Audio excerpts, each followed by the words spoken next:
La sœur tente de s'enfuir vers les escaliers.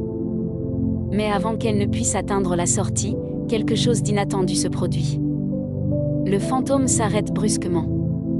Comme si quelque chose attirait soudainement son attention ailleurs. Dans le silence du sous-sol, un autre bruit se fait entendre. Un bruit venant de l'étage supérieur. Des coups. Les mêmes coups mystérieux qui ont tourmenté les habitants de l'immeuble pendant des années.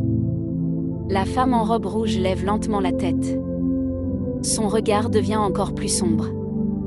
Comme si une nouvelle colère venait de s'éveiller en elle. À cet instant précis, la sœur comprend une chose terrifiante. Le fantôme ne cherche pas seulement à se venger. Il veut que la vérité soit révélée. Et cette vérité va bientôt plonger tout l'immeuble dans un cauchemar encore plus terrible.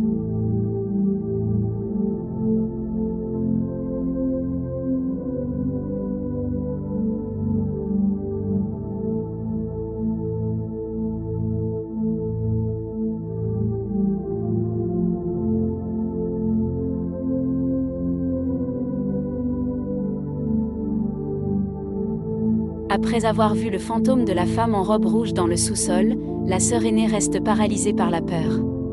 Son esprit refuse presque de croire ce qu'elle est en train de vivre. Pourtant, la silhouette se tient bien devant elle. Silencieuse. Immobile.